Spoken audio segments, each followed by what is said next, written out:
Hai, Assalamualaikum. Bertemu lagi kita dalam channel Cik Ya. Kali ini Cik Ya ingin kongsi cara untuk reset balik password e-kos bagi yang terlupa password. Tapi sebelum tu boleh subscribe channel Cik Ya sebagai sokongan.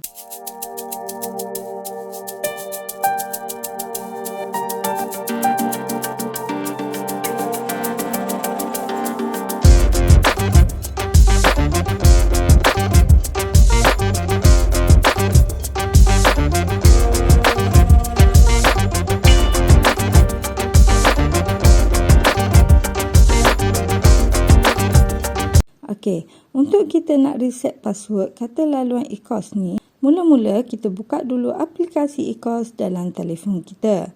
Kemudian dekat paparan utama ni kita perlu masukkan nombor kad pengenalan dan juga kata laluan. Yang ni kita try dulu ya. Bila dah keluar macam ni, ini menunjukkan kata laluan kita salah. So dekat sini jika kita terlupa kata laluan, kita klik pada bahagian bantuan ini. Seterusnya, kita dibawa ke paparan yang ni.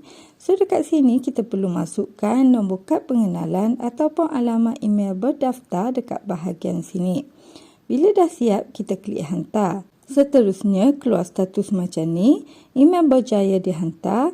Sila semak email yang kita daftar e-kos dahulu. So, kita buka dulu email kita. Kemudian, dekat sini, kita cari email yang dihantar oleh pihak e-kos. Okey, contohnya macam ni. So, kita buka dulu dan dalam email tu ada diberi kata laluan baru. Kita salin kata laluan tersebut dan kita pergi balik ke aplikasi e-kos tadi. So, dekat sini kita masukkan kata laluan yang diberi tadi. Kemudian kita klik log masuk. Seterusnya akan keluar paparan halaman utama akaun e-kos kita ni.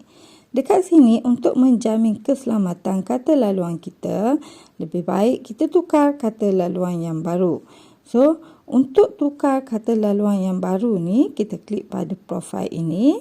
Seterusnya akan keluar macam ni. Dekat sini kita klik pada bahagian tukar kata laluan. Seterusnya, dekat sini pula kita diminta untuk mencipta kata laluan baru.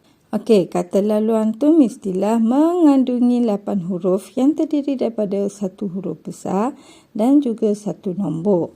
Bila dah siap, kita cipta kata laluan baru tadi.